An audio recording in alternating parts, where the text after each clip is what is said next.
Hey everyone, I am Shaz Jones and I'm very excited today to have an amazing guest with me. So I'm delighted to be joined by an international speaker, a leader of entrepreneurs globally, a Hmm. co-author of Million Dollar Speaker with the amazing Eileen Wilder, who I've spent most of this week working with, and she is Oh, just cool. just amazing. And I personally think that my guest is one of the clearest, most practical communicators of biblical principles that Mm. I've ever heard. And I've Wow. That's a big heard a sentence. lot. So welcome, Joseph Aaron. Thank you so much. Hello, everyone. Nice to see you all. I am just super excited today. We're going to have a chat and to let people know about you and about Bible hacks. So, Mm. we're all about using the Bible and hacking it so that it's the best for entrepreneurs. Let's So, go. Love it.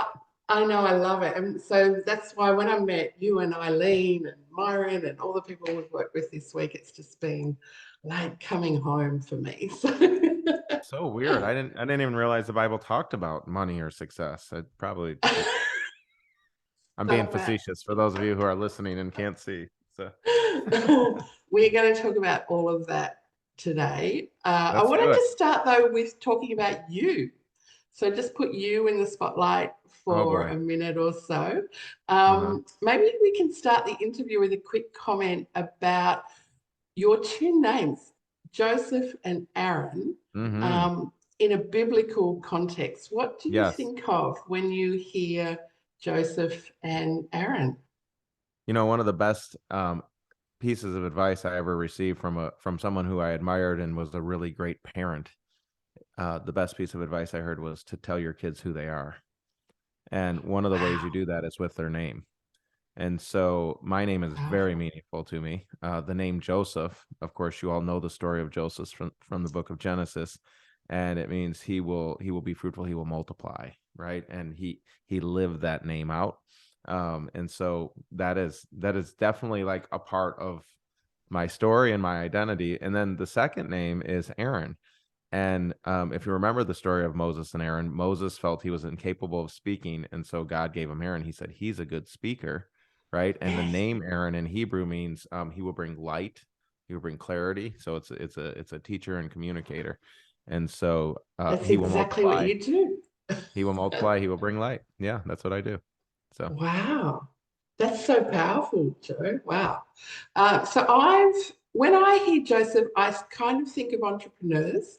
A lot Hmm. of entrepreneurial schools name themselves like the Joseph School or the Oh, College cool. of Joseph or Oh, things like that, because I think he's, in that kind of zone, the yeah. finance sort of, yeah, Hmm. zone. So I think it's amazing that you work with entrepreneurs. But also, like, when he came into Pharaoh's presence for that first time, he told one story to one client and did something that he hadn't done before, which was to add one strategy. And that combination of one story and one strategy to Hmm. the most powerful client in the world Hmm. just totally transformed not only the client and everyone there, the whole nation, Yeah. but himself as well. Hmm. So I just So good. love that name, Joseph, because that's what I see you do so often is people will ask you a question, you'll just bang right in there Yeah. with a story and a strategy that just transforms them. Well, I think it's important for everyone listening for you to know that there is a tendency, especially among new entrepreneurs who are, let's just say, less skilled in the skill of multiplication or fruitfulness. Which, by the way, there's a whole thing to talk about with fruitfulness and multiplication if you want to go there. I'm writing a Sure. book on it right now. But the idea of most newer entrepreneurs is what they want is a lot more information. It's like, here's a strategy, and they're like, that is so cool. What else you got? I got this strategy. That is so amazing. What else you got? Here's another strategy. That is so great. Blah, blah, blah, blah. And it's wonderful that you love knowledge, right? You know, you should seek for it for like you seek for hidden treasure. I get it. I get the book of Proverbs, but at the same time, when you talk to high level leaders like the Pharaoh, like Joseph, they don't need 100 strategies. They need No. one. They need one, right? And Yeah. it's like the ability, especially in today's world, if you're listening, God blesses things that multiply and curses things that don't. Right. Wow. He saw the fig tree and it wasn't producing. And what did he do? He cursed it. The Ah, story of the five of the 10, the 5, and the 1 talents. The man with 1, he had the ability, because the word says he gave to each one of them according to his ability. But the man right. with 1 was afraid, so he hid. And so what does Jesus do? He curses him. He says, cast him out into outer darkness where there's Yeah. weeping. And he said, you wicked and slothful servant. God blesses things that multiply and curses things that don't. And so you want to be a multiplier. And so when you look at scripture, what you want to do is look at the stories of multiplication, because multiplication is the skill that makes available resources unimportant, insignificant. Why? I'll tell you why. If you understand Just say multiplication, that again before you tell me why, because that yeah, was yeah. just wow. Multiplication is the skill that makes your access to resources insignificant. Why? Because if you understand the principle of multiplication, it doesn't matter if you start with 1 talent or 10 talents. If you can multiply, you're going to get there. Awesome. So there's a story, right? There's a story in the book of actually it's not in the Bible. There's a story, and I'm trying to remember the book, but it's some kind of weird kind of Middle Eastern story where Yeah. they talk about someone who they were going to be rewarded by a king, Right. and the person who was going to be rewarded says, I would just like 1 piece of rice and double it every day for 30 days. And the king's like, I will give you $1 million worth of rice. Why would you take this? He's like, no, if it's okay with you, O king, I would rather have 1 piece of rice doubled each day for 30 days. And the king's like, be it unto you as you requested. And so day 1, it's like there's the first day after, there's 2 pieces of rice, and then there's 4 pieces of rice, and then there's 8 pieces of rice. And you get to the whole thing. Oftentimes people will use this with a penny. If you take a penny and double it every day for 30 days, forgot what the number is, but it's more than $1 million. It's like, 1.5 million or something like that. Why? What's the principle here? The principle is if you understand how to multiply, it doesn't matter what you start with. And so some of you are living your lives in such a way where you're still looking at the fact that you started farther back from the starting line than everyone else did, or that somehow life was uneven to you, and so you didn't have access to the resources that other people had. But when you understand the principle of multiplication, you understand it doesn't matter where you start. It just matters that you multiply. Wow. That's so good. And that really is the story of Joseph as well, because he started with just one story. Like the king's like, no, I had 2 dreams. It's like they mean the same thing. One story, just one strategy. And then that one day, like if you don't need 100 strategies, you don't need 100 days. You can do it in one day, right? But it set him up that one day for a 14-year career. That was just amazing. I don't know if you've read what he ended up doing at the end of that 14 years, but he became a salesman to the whole world.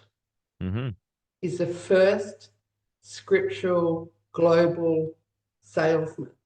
And it says in, I think it's Genesis 41, 56 and 57, that everyone in the whole world came to him and he sold them grain in a time of famine. And I just see you with like truth bombs like you just dropped then. You just have something that no one else in the whole world has.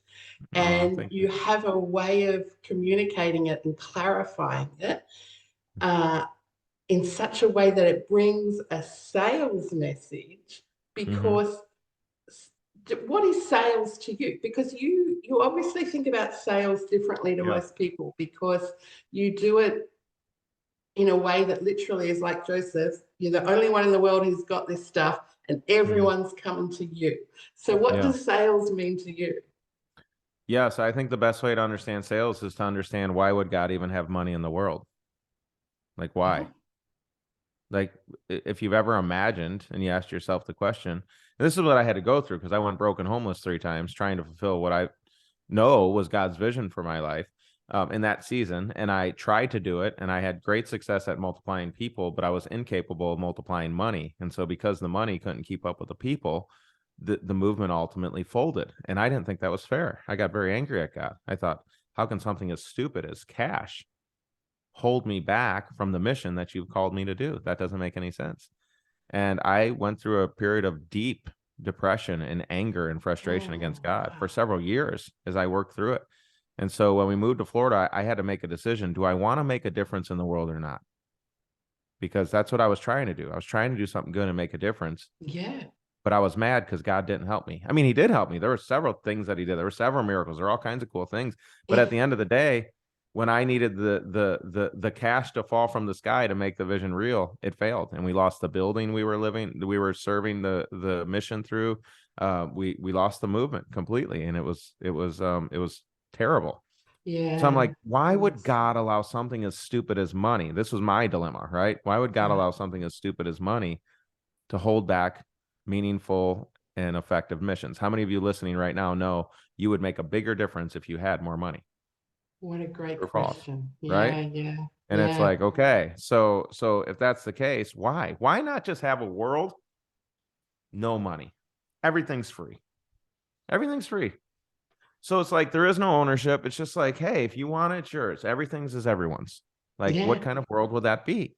And as soon as you go down that road, like, all you got to do is ask the question. And by the way, this, for those of you who've never thought about money, maybe you never were interested in thinking about money. If you can understand this about money, once you understand what money is, that at that point, you can really start to understand how to create it.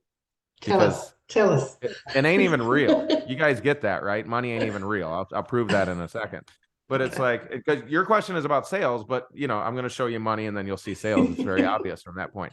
So think about the first thing God says to humanity. Oh, let me think about the first thing God says to humanity. What is the very first sentence that God speaks when he speaks to us? And it is, be fruitful, multiply, fill the earth, and subdue it, right?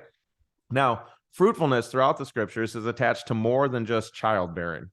Right? It's constantly celebrated for the Jewish people. They're going to go into this land of fruitfulness, this land of abundance, this land of the blessing of God. Fruitfulness and abundance and blessing, those ideas are all tied together, right?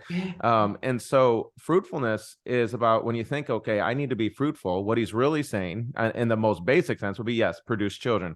But it was more than that, because he wanted me to produce with my life. One of the 7 deadly sins is slothfulness, right?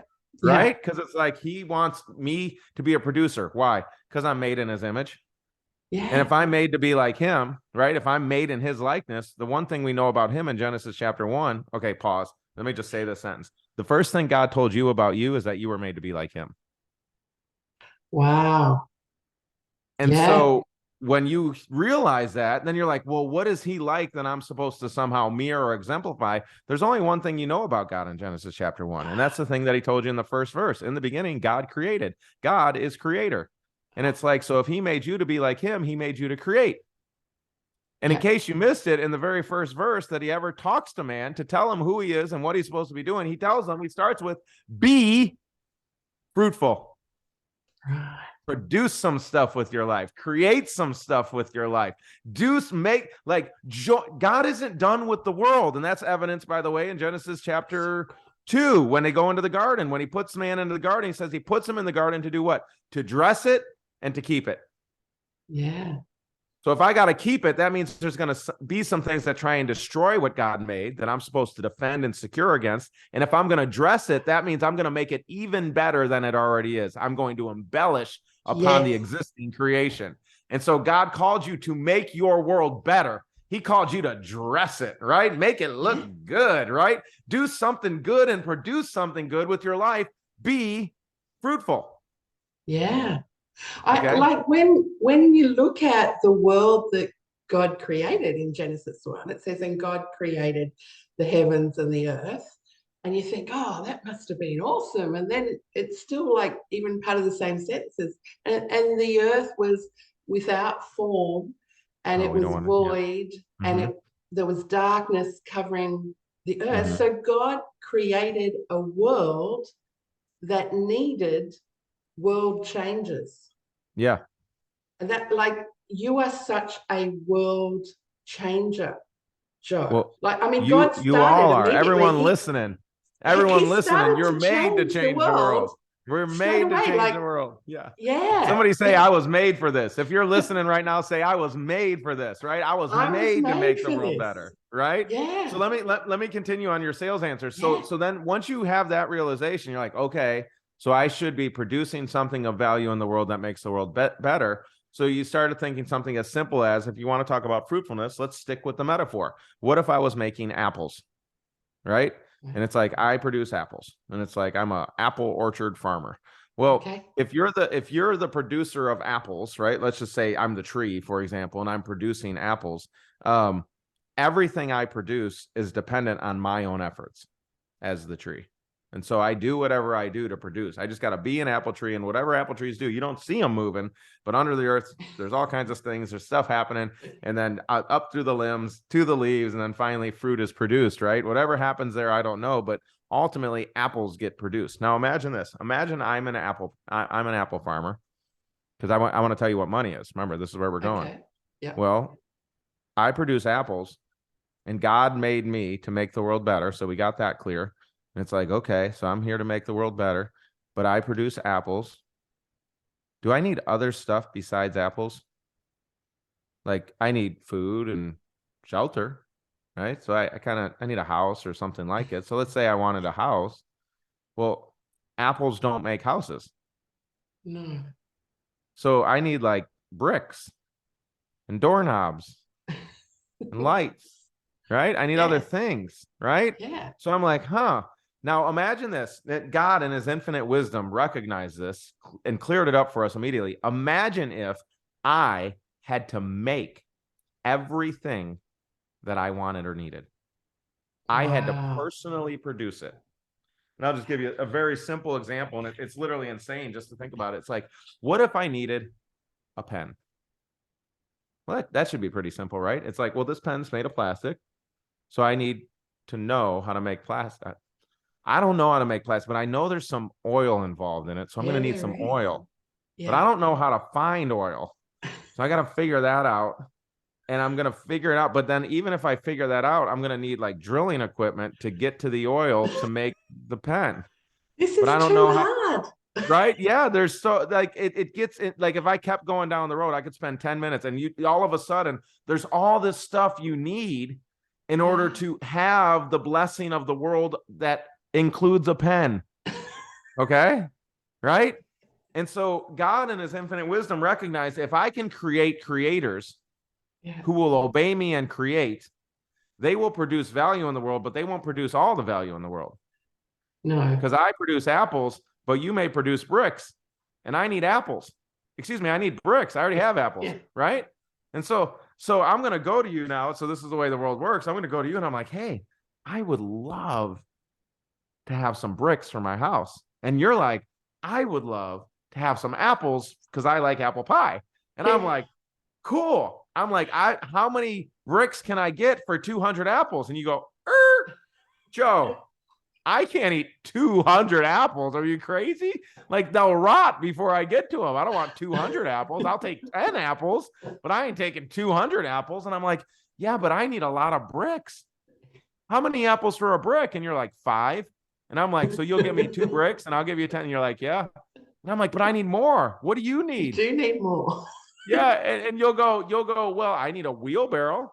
So what I'll have to do is go find someone who has a wheelbarrow who wants apples, so I can trade my apples for their wheelbarrow to trade that wheelbarrow for your bricks. Are you seeing how crazy this gets real fast? It's And then, hard. It's too right, hard. right. So what do we do? What do we do? Again, God said it again, first time he mentions the garden. He says, and there was gold in the garden, and the gold in the garden was good, which is the initial form of commoditized, transferable, fungible value exchange. And so what do? We created something called money or cash. And this stuff is not valuable. By the way, this is copy money. I had to grab it. It came out of I have one of those guns that shoots the money. So that's just a little copy money right there. But nevertheless, like it's like that. We created cash. Why? Because if I want to trade with you, instead of using apples or wagons or bricks, what this is a medium of exchange. If we all agree on what the value of this is, I can trade it for apples or wheelbarrows or bananas or pens or any of the other things that I want to trade. And so we created this, but this isn't real. This is the measure of what is real. Right. Yep. This is the fiction. And so the Bible says the love of money is the root of all kinds of evil. Well, yeah, because when you love this, you love the fiction. You're missing the point. When you love this, it's like loving an inch. How do you love an inch? An inch is just a measure of space. This is just a measure of value created or value received. Are you getting it, right? And so this is for the purpose of easy trade. Yeah. And if we didn't have easy trade, the world would be really hard, arduous, difficult, and frustrating. Impossible. And if we didn't have trade at all, it'd be terrible, right? Impossible. Like so a world with money and God's infinite wisdom is infinitely better than a world without money. Yeah. A world with trade and value exchange is infinitely better. So your first question, and I didn't forget it, that I'm coming all the way back to is, what do you see sales as? And what sales is a trading of value. Right. Yeah. And it's counted with this. Now watch this though. Good sales. I'm not saying good sales. One person always wins. Right? Now, both can win, but I'm saying one person always wins. But both can win too. Now, here's what I mean by that. For example, when I sell my stuff, when I trade it, it's like, if I said, hey, here's the deal. I will give you $100 if you give me $100. Deal? And you're like, why? Right? Because it's like, it's the same, right? But if I said, you keep your $100, I'll keep my $100 and it's all good. But if I said, here, you give me $100 and I'll give you $200, then you're like, okay. And that would be a sale. That would be a trade, right? And so what I try and do when I sell, good selling is when I can create far more value than I ask for in return. Wow. And so I ensure that the other party always wins, but by them winning, I win too. And that's the optimal. Wow. Yeah. That's so good. That's so good. So sales is just trading, but good sales is always making sure the other party gets more out of the deal than you did.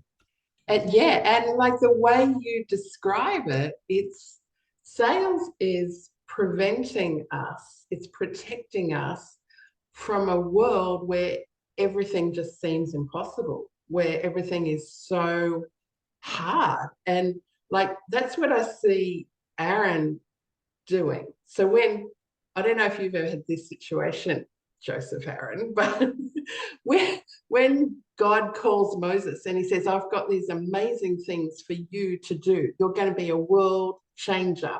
I've got this great assignment for you. And Moses just goes, no, that's too big for me. Like, I can't handle it. Like, no. And God goes, because God always does this. He's like, don't worry, Moses, I've got you. I'm going to teach you how to speak, and I'm going to tell you what to say. And Moses is like, well, if I've got me and I've got God and he's going to teach me what to speak and how to say it, no, that's still too hard. Choose someone else. And the situation seems so impossible to him. So what do you do when the situation is so impossible that you don't have a solution and that even God isn't big enough to solve the problem in your mind? What happens then? Yeah. Then he sends in an Aaron. Yeah. He says, hey, what about your brother Aaron? He is a great speaker. Yeah. And I'm going to train you both. and Mm-hmm. he brings in some partnership, and Yep. together, like the first time it says when the elders of Israelites come together, it's Aaron doing all of the speaking. Mm-hmm. Moses still can't do anything. And it says Aaron was doing all of the signs. He performed all of the miracles. He Mm-hmm. was the one that catapulted Moses into being a world changer. So, I just love the way you talk about sales as something that is a solution to it's a world changing solution Yeah. to an impossible, too hard world. Well, also notice too, and it's a great point. I mean, when you hold tightly to money, right? Yeah, It means I'm unwilling to trade. Because yeah, if you're unwilling to buy, right, a sales process is happening, you're unwilling to buy. It means you're unwilling to trade yeah. what you have for what you don't have. Okay. Wow. Yeah, And so if you're unwilling to make the trade in order to have the thing, the answer is you have to do it yourself. yeah, And a yeah, codependent, here it is, and this big words, but a code, and this is the first time I've really realized this and said it this way, but it seems to me that a codependent world is better than an independent world. Because in the independent world, I feel constant overwhelmed by everything that I must do, and we absolutely. have Yes, limits, right? And being willing to release the value we produce in exchange for the value that someone else brings to the equation is wise beyond absolutely. Yeah. It's beyond what we like normally can. partnership is Yep. the solution to any problem of lack, right? You Two know, is if you better than get one. yourself a good coach or a good mentor or someone who's a good speaker, or, Mm-hmm. like that's it. That's the whole deal. So We're that's Bible just hacking up in here. Let's go. yeah, exactly. I love the one way. And like I love that you just said I hadn't thought about this before. I haven't said it quite like this before, but I'm going to say it like this because that's what I see in John chapter 3 when there's an interview. Nicodemus comes, he says it was late at night, it's like a Mm-hmm. late night chat show. He Mm-hmm. comes and he's got questions for Jesus and he does an Mm-hmm. interview. And Mm-hmm. he is the only one who gets this phrase out of Jesus: you must be born again. Mm-hmm. Have you ever heard that phrase before? Mm-hmm. What about for God so loved the world that he Mm-hmm. gave his Mm-hmm. only begotten son? Like, Mm-hmm. you even see like baseball games where they just hold up the reference, just John Yep. 3:16 on a Yeah. placard or something. Yep. And this Yep. is Yep. like thousands of years later. Mm-hmm. People even quote the reference. I'm like, I just see that you and the interviews that you do, thousands of people just quoting like the video time code or the audio Mm-hmm. code or the link and Mm-hmm. just going, you should listen to this. This is just something that no one's ever said before and they're going to say for as long as eternity lasts. Well, I Because mean, you I just think it's every amazing. communicator's hope, right? Like for you and everyone listening to say something in a way to bring light and revelation and clarity that will free people from the bondage of the lie, right? Because there's so many Yeah. lies we're overwhelmed with, and if you can, and the lie that I believed was that money was scarce, that money was dumb, that money was, and money is dumb. I mean, it isn't worth me talking about. It's the understanding of my mission that really clarified things, right? I was trying to grow a mission without multiplying. I was trying to, like, literally the first time I really got clarity on this, I realized that I had spent most of my life in Acts and ignored Genesis. And Genesis will Wow. tell you who you are. And Yeah. everything that comes in Acts is built on everything that was done in Genesis. And it's like, I missed it. I missed my identity. The fundamental idea. I could say it in Latin like everyone else, Imago Dei, right? And it's like we view I'm an image bearer, right? But I didn't really get it when you understand who you are, right? And I would Yeah. even argue that almost I I'm gonna say almost just to couch just in case, but I think almost every sin is a result of not knowing who God is and not knowing who you are. Yeah. And Yeah. and really you can't know who you are if you don't know who God is, because you're made to be like him. And so you're Yeah. trying to mirror the image of the creator. Yeah. And I didn't see myself through the lens of I'm made to make the world better. And so for those of And you that's listening to it. our conversation, like, It's what yeah, you see. yeah, It's what you see. And that's why I love the work that you and Eileen and Myra, all of your homies are doing. Because like that's the first thing that God did is just switch the light on. It's yeah, like let people see. mm-hmm, And that's what you do. Every time you speak, I'm like, I see myself differently, or I see God differently, or I see mm-hmm, a particular Bible hack differently. Like mm-hmm. I get a way to multiply that I hadn't seen before. It's just amazing. You are Joseph Aaron, world changer interview. Like, your identity is just exactly what this whole world needs, a global scriptural salesman, like just happening. I love it. I love it. so So can so I ask, what inspired you to get started helping people to speak and to have virtual events? Like, because you have like 6 and 7 figure days, don't you? mhm. Yeah, yeah. That's great. It's wonderful and crazy, and it happened very quickly. Um, we significantly underestimate the power of words. And Yeah. Wow. fundamentally, the value exchange that I talked about, if I'm going to create value for the world has to see and understand what I've produced as valuable. Mm, And most of that happens with words. Some of it's done with imagery, but most of that happens with words. By words, wow. everything are made. Mm, But most of that happens with imagery, with words. And mm, so I have to, because what would happen is I would help entrepreneurs, and I would say, we'd kind of work through what it was, of course, using words to work through what it was. And then I would say, okay, now tell people. And the way that they used words to tell people was not good.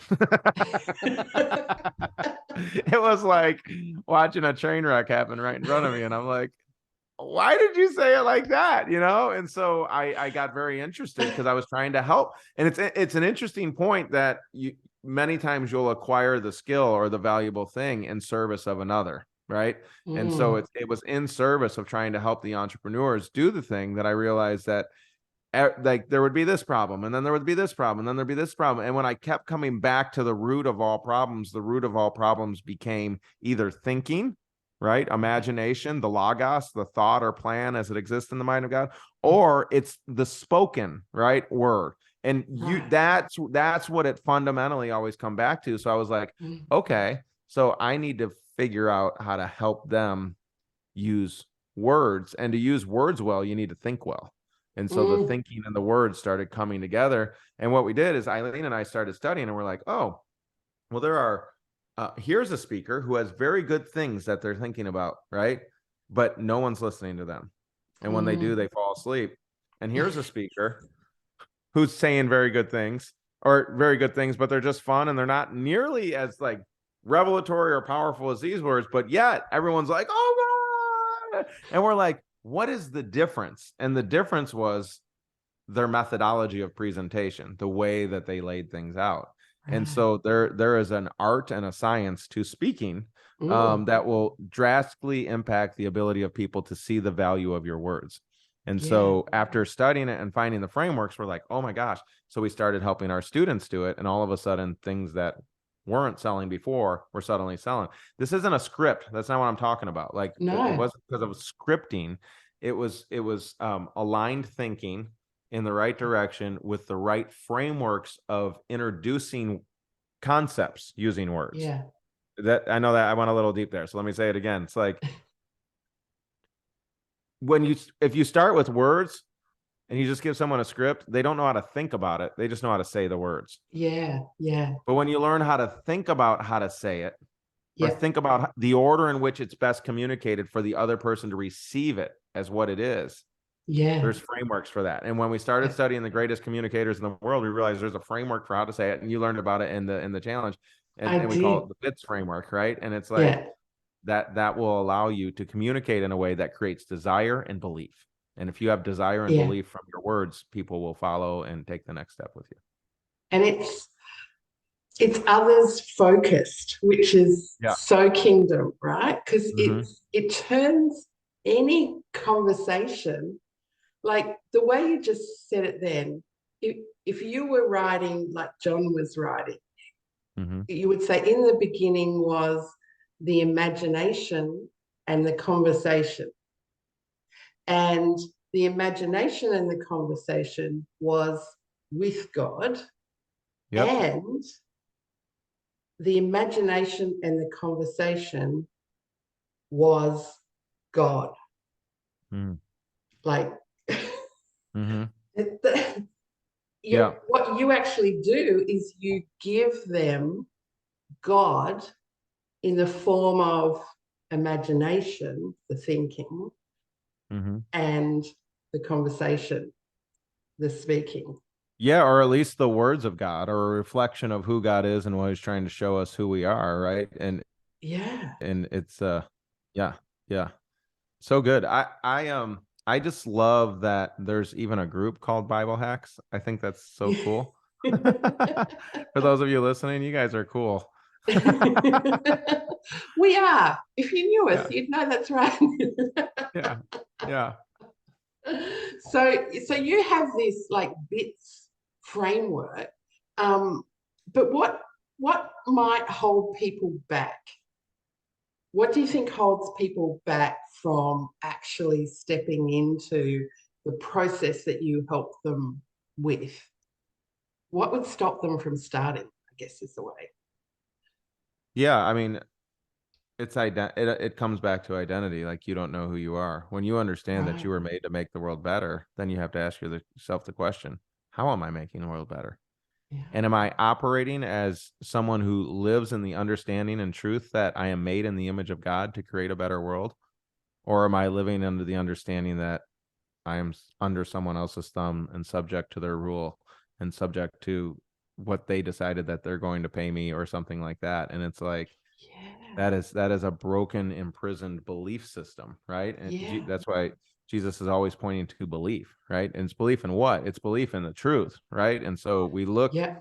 to the book, of course, for the truth, right? So you have an unfair advantage against the rest of the world because you see people like Jordan Peterson. I don't know if you've seen his rise. Yeah. He's a scholar across the world, and it's Absolutely. like Yeah. he's coming to the truth from outside the truth in. So he's got to work his way in through all these thousands of documents, and it's like he comes to these conclusions, like the idea that you are inherently valuable as a human and you are it's like, whoa. And like, yeah, it's in the first page of our book, like right. and It's so on and page so one, dude. yeah, it's page one, right? Yeah, it's page one. But yet, you have to believe it, right? Yeah. And you have to believe it wholeheartedly. And so you have an unfair advantage when you have access to the book and you read it and believe it for what it says and really try and understand what it's saying. I knew that verse, but I never took the time to understand, to try and unpack it. And so Yeah. for when you ask the question, what holds people back? The answer is belief. It's like belief in what? It's like belief in the truth. And let's start with, who is God and who are you? And when you Yeah. have those truths, then you're like, oh, I'm going to do something. And then you can make a decision. I'm a creator. I'm going to create. Right. And so then you're like, well, what do I want to create? And it's like, yeah, that's the question. What do you want to create? And I think sometimes people get stuck there too. I'll give you a second answer. Sometimes people get stuck thinking, well, when God tells me what to create, then I'll create. And it's like, no, God Ah, already told you to create. yeah. And so he's fully capable of talking whenever he wants. He can send a burning bush. He can write it in the sky. He can do earthquakes. He has all kinds of tricks, right? He has really Yeah. all the tricks that he could do if he wants to speak to you. But Yeah. until then, he's already spoken. And so when I'm made in his image and you ask, well, what should I create? We'll just ask, what did God create? It's like, well, he created this earth. And it's like, cool. Like, how did he do that? Like, what did he have to do that? And the short answer is, he decided that of all an infinite number of earths that he could have created, he decided to create this earth. And Yeah. so the difference between a dreamer, I like to say, the difference between a dreamer and a creator is a decision. So you Yeah. have to decide, right? Because it's not that he couldn't have made a different world. He just decided on this one, right? And so Yeah. if you're a creator and you're supposed to mirror him, then your job is to decide one way that you would like to make the world better. And if God doesn't like that, he's fully capable of letting you know. If God wants you to stop, he is more than capable. He's a good communicator. Yes. So let's stop with the excuses. I'm going to get mean here for a second. Let's stop with the excuses of I'm waiting on God, because for most of you, God's waiting on you. Yeah, true. And I love what you say about how far should I go? Because I think that stops a lot of people too. They have like a little bit of success and they've got their bills paid and they're like, well, I don't want to be greedy. But when you describe fill the earth. Oh, can I hit that for a second? Yeah. Yeah. So be fruitful. It's like everything. Notice that God doesn't stop at fruitfulness, because it's like a tree can produce fruit, and it's like it's a tree. Yeah. And for most people in most of the world, what they're doing is expending their own energy and effort, like a tree, to produce fruit. And then whatever fruit is produced, that's theirs. And that's as far as it goes. Yeah. But God didn't stop at be fruitful. He then said, and multiply. Yes. What do you need to do to multiply? To multiply, you have to reinvest the fruit as seed. And the focus changes from how do I produce fruit to how do I produce trees? Wow. Multiply. And so now you're able to grow at an even faster rate, because you can reinvest lots of apples to get lots of apple trees. And now without apparent effort, you are producing a multiple of what you were producing before, because you didn't stop at fruitfulness. You decided to multiply, and God rewards it with what? More fruit. And what can you do with fruit? Trade it, right? And it's like, if you get to multiply stage, you will make money in your sleep. You don't have to work. It's happening. Yeah. And so while it's happening, this becomes a question, because then you're like you just said, I don't need any more money. I'm good. And it's like, pause. It's not about you.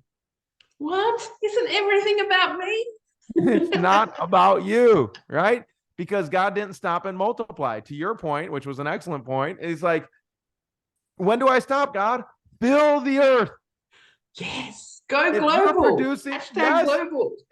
#global. If you are producing good things, you're not stopping until the whole world has experienced the goodness of your production. That is the initial first sentence command of God. Some of you are off in Leviticus and you're off in Corinthians somewhere, and you're trying to tell me all the rules there, and you forgot the first one. I'm not against the other rules. I'm not against the other ideas, but let's go back to rule number 1. Let's start at the beginning, right? And it's like, be fruitful, multiply, and fill the earth. Create lots of good things in the earth. And then lastly, it says, and subdue it. A whole nother idea around that. But the reality is, if you expand, eventually your production is going to come into competition for the same ground, for the same nutrients, right? Right now, you see this in social media, for example. We're all really fighting for attention. Yeah. Because you can't be heard if you don't get attention. So what happens is there's only so much room on the news feed, right? And so God's command, recognizing that if creators made in the image of God were fruitful, multiplied, and we're all working to fill the earth, their works and efforts would come into conflict with one another.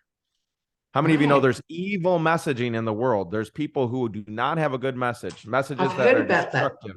Yes. But nevertheless, because they're following the principles of fruitfulness, they're successful at it. It expands. Well, eventually, if you do good things, you will have your expansion will come into conflict with their expansion. And God has a message to you for when that happens. His message is subdue it. And in the Hebrew, subdued means to literally force to bend the knee. It's militaristic. God told us, win. Yes. Win. Yeah. Right? Yeah. Right? And so that's got, I jokingly call that, because it's a good like markety thing, God's 4-step plan to change the world. Be fruitful, multiply, fill the earth, subdue it. That's so good. That's so good. That reminds me of like when I think a lot of people see this as a problem, but the Bible never says it was a problem. When Jesus is talking about the harvest, he says the harvest is plentiful. Yes. But the workers are few. And I think a lot of people think, oh no, we need more workers. But he wasn't saying that. He says, he doesn't say pray to the Lord of the harvest for more workers. He said, pray to the Lord of the harvest that he will send out workers into the harvest. And that actually means force them out into their harvest, because he wants us to have plentiful harvests with just a team of 1 or 2 or 3. Like, just, we can have few workers and massive harvests if we follow that 4-step plan. Look, we are totally out of time. I know you've got loads of things on today, and I also know people are just going to love working with you. How can they go deeper? How can they work with you? Where can they find you? Is there a link, or what's the best way for the listeners to take the next step? Oh, well, great question. Here's what I'm going to do. You know how sometimes you go to an interview and you feel like you learned a bunch of good stuff, or maybe you read a book or something like that, and you feel like I got a bunch of good stuff, but then you go to try and implement it and you're just kind of like, it's a little uncomfortable or wonky when you try and actually execute on it and stuff like that. I find that happens with a lot of stuff, and we mean well. How many of you listening have like listened to an interview and like, I'm really going to go do something about that. Oh, I'm going to go decide what I'm going to create. Oh, I'm going to learn to be a better speaker. Whatever the thing is that you took from this, you're like, I'm going to go do that. And then let's be honest, how often do you actually like do it? How often does it actually like getting it happen? done? Right. Right. I found the secret to it is really just getting on the schedule. If you can get it on the calendar, right, to do it, like to put it in. And so Eileen, my business partner, and I have put together something called Elite Speaker Certification. And what it is we come in for 5 days. We hang out in a room, and step by step, we like do homework to walk us through everything from like, what am I going to create? What is my messaging about? What value am I producing in the world? How am I going to expand into the world? All the things, and kind of show you the biblical principles, but also the modern application, the actual things that are working today. Right. Right. Like, you two just, because the opportunity for speaking and virtual events and podcasting and YouTube and all those things are so huge now that we could literally all be Josephs. We could literally be all selling to the whole world, and you guys just make it so practical. Sorry, I interrupted you, but you do that so well. Thank you so much. Hits the road kind of stuff. Yeah. So if you all are interested in letting the rubber meet the road and actually like going to the next level in whatever you're trying to create in your life with your world, it's going to require words. And so if you're serious and not just curious about going all in on becoming the version of you that you're called to be and using your words to do it, I know you'll have a link here somewhere or something like that. You guys can click the link and go to the page and check it out. You know, normally to come to events like this that we do, it's, you know, you travel across the world and you got to get a hotel and it's $1,000 for a ticket and all this stuff. But we do it virtually. So because it's just virtual, instead of it being $1,000, it's just $47 to come. And so normally it's 97, but I'm doing this special for your group, $47 to come to it. And then we're going to do Q&A on a daily basis and all that kind of stuff. Depending on when you're watching it, we'll tell you when the next one is. But it's one of the favorite things. Like, I know you just participated in one recently here, and it's like it's usually a major mind shift for people, and it's going to take you and your business and your life and your creations and your goals to the next level. So just go to the link below, and I'm looking forward to meeting you there. Absolutely, that is so good. Thank you so much, Joe. I know that everyone will have got so much out of it. I know I did. And I'm just enormously grateful and really excited to see what else you're going to achieve, because I just know that Joseph Aaron World Changer interview is listen, I'm gonna reflect that right back to you and your movement and everything you're doing here with Bible Hacks. It's about you all. It's not about me. Like, you've got a mission, right? You've been called by God to change the world. I love what you're doing here with Bible Hacks. And I just want to encourage everybody, don't just read it, live it. Right? Live it. Become the creator you were made to be, because you have a voice. And if you have a voice, that tells me you have a message. God didn't just give you a voice. He gave you a message. And if you have a message, then you're a messenger. And so go be who God called you to be. We'll see you soon. Awesome. Thank you so much, Joe. Thank you.